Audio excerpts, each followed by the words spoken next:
Home with UCLA, that interest you at all? Did Steve mention that? No. Because we have talked about that actually, you know, they'd have to start here first. Paul, with Steve gone, is there any chance Demetrius Walker returns to the program? Do you know his status at all? Here's what I know, and the way our department runs is our coaches run the rosters, manage the rosters. He was removed from the team. Coach Neal's the head coach. Any questions about Demetrius Walker would go to Coach Neal.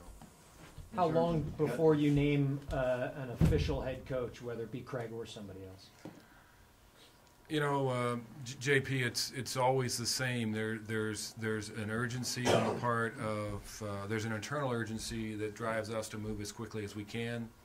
There's an urgency on the part of our fan base to want to know who the new leader is. Probably most importantly, for our student athletes, an urgency for them to create some calm and some order and you know, help settle them.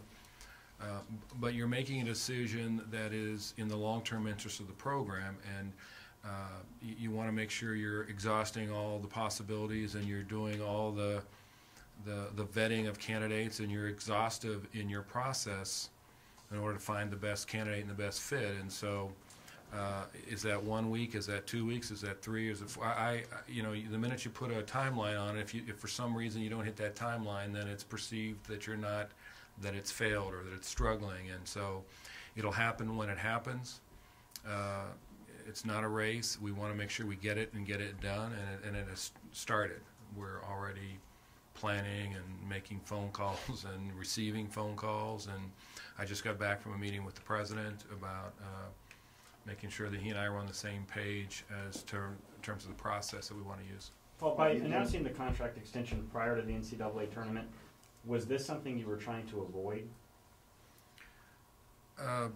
What we were trying to do was create long-term stability in our program, recognize that this time of the year there is a lot of movement. Steve was very, very happy here. He made it known that he was very happy here. Tim Cass and I had spent a lot of time with his representative trying to lock in a deal, and so I think it's safe to say that I believed at the time we did that it was probably, the hope was that Steve would spend the rest of his career here. Paul, you've dealt with this many times, but in terms of hard news to take, is this rank up there with Urban Meyer?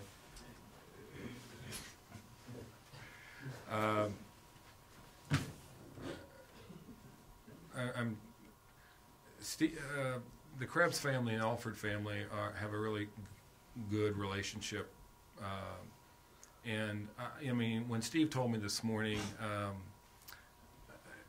disappointed for our fans, disappointed for our university, disappointed for our basketball program. But if somebody believes that it's in their best interest to be somewhere else, to do something else, you know, you just have to accept that and move on. And so I didn't think we'd be here today, Rick. I didn't think we'd be having this conversation.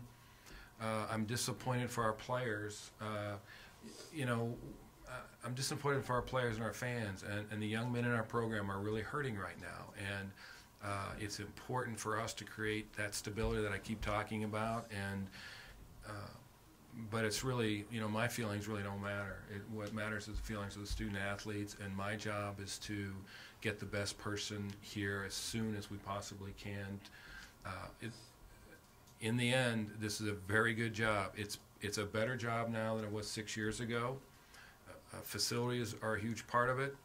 The fan base is an incredible part of it. And the student athletes are the most significant part of it. You win with players, and we've got great players in our program. We've got dedicated, tough-minded kids who do it in the classroom, who do it on the court. And so whoever the head coach is walking into a great situation. And I suspect that we're going to be overwhelmed with interested candidates. Paul, is it odd that you got a call last night from Dan Guerrero and a text? I mean, is protocol not they call and ask permission when the coach is under contract? Was it odd that you got a call last night that, I don't know what it said, but it sounded like it was a done deal as of last night? You know, I don't know all the details on that end of it, Jeff. I think there's a misconception anymore that, hey, people call and ask permission. Some do, some don't. That's kind of a myth anymore. I have a lot of respect for Dan Guerrero. I know Dan. Dan has been the president of our National Athletic Directors Association. Dan is a guy that I hold in high regard, and so all I know is I got a phone call last night. He left a message. He also texted me. Steve and I have always had great communication, and when he and I talked this morning, it clearly they had come to a decision, and I respect the decision, and so we move on. Did you call Iowa for permission to talk to Steve back 6 years ago? Yes, I did, but I'm a little old-fashioned. Paul, you made a big splash when you hired Steve. You made a big splash when you hired Bob Davey. You're forgetting somebody else. You need to. I'm reminded of that other guy often. I'm sorry. Do you feel like that has to happen again? I think what our staff try and do each time there's an opening, we really try and sit down and assess the situation. What do we think the situation calls for? I believe that we are a top 25 basketball program. And I'm not necessarily talking about next year. I just think when you look at our fan base, you look at our season tickets, you look at the revenue we generate, you look at the success we're having, our facilities, the investment we have as a university in the program, and the importance to the state. We're a top 25 program, and so it's our responsibility to find the best coach. I think that tends to lean toward a sitting head coach, but that's not an absolute. It's really not so much about making a splash as it is getting the right individual. Paul, is the plan still to raise ticket and concession prices next year? We specifically mentioned that because of the package that we had put together for Coach Alford. I think that we'll have to reassess that. In the end, we want as many fans here as we can.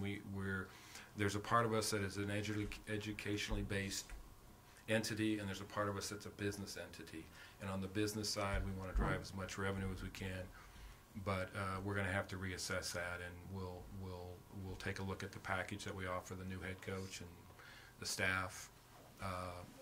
We don't want ticket prices any higher than they need to be. We'd rather have more people in there and full every night if we can. Paul, are you going to? I know you said that you're not going to speculate on candidates and stuff like that. We'll leave that to you.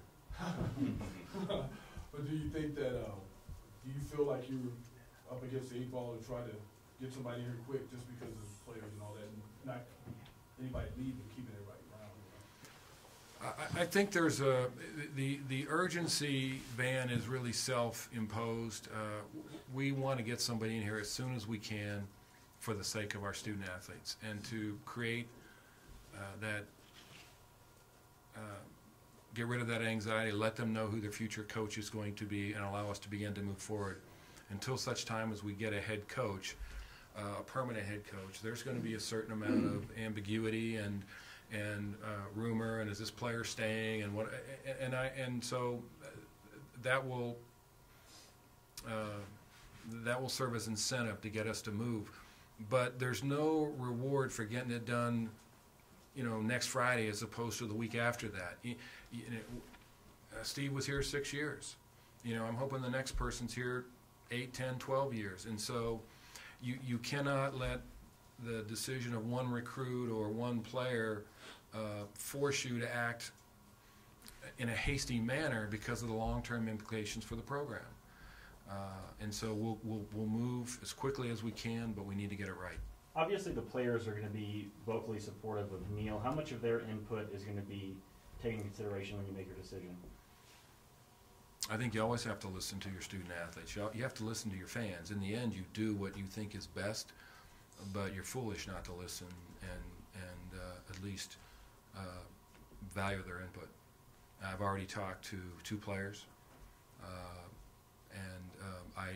after Coach Alford spoke to the team, I spoke to the team, and then I believe when I left the room, Coach Neal spoke to the team. When you talked with the players, did any of them mention going to UCLA to Jeff, the emotions were pretty, raw in the room. I mean, they just had a bomb dropped in the room, and I think there was no feedback. There was no discussion. I think the players were probably in a little state of shock, and that's everywhere I've ever been and had to go through this. That tends to be the typical reaction, and understandably so, a lot of emotion, but there were no discussions of any kind like that, no. Do you know if Neil plans to interview for any other jobs? You'd have to ask Craig that. Anything else for Paul? Paul, there are already national reports of players talking about following Coach Alford to UCLA. I mean, what is your reaction to those reports? I'm not going to react to any rumor. I mean, our student athletes are here. They're on our program. Craig's job is to keep the ship together. I expect all of our young men to go to class and do all they need to do. And when we get a new coach in here, we'll see where everybody's at. I don't expect people to leave the program. I think our job is to get the right coach in here, the right fit, where every Lobo wants to be a Lobo, and those that we're recruiting want to be here. Have you started to create a list of possible candidates? A good AD always has that list. Tubby Smith, Brad Stevens, maybe just a little taste. Paul, what was your initial reaction? Well, when I noticed that Dan had called me the night before, and when Steve and I were on the phone, I suspected that something was up. Disappointment, Henry. We've done a lot of good things here, and we're not done. I mean, this program is got many great years in front of it. There's just so many attributes that are here, a fan base, facilities. You just go down the list. It's a program that should be successful every year. And we had a leader who really moved this program forward in so many ways. And Steve talks about the championships, and I don't want to discount that because they're huge and they're measurable, and all the wins and losses. But if you really look at it, what that staff has done from an academic standpoint, I don't think people have really clued in how bad our graduation rates were, how bad our APR was. We were at the bottom, folks. Embarrassing. Nobody graduating. I mean, just horrible. And we're 6 years later, we got 1,000, our APR of 1,000. Almost every senior, I think, but one who's matriculated to their senior year has graduated. We are an academic institution. It's college basketball. You play, you win, and you graduate. And we do that. We play, we win, and we graduate. And this program's done it as good as any I've ever been around. We've got to find somebody else who continues to do that. Yeah, hopefully we go a little longer in the tournament. We get over that hump that people keep talking about. But we still got to graduate, and we still got to win championships during the regular season.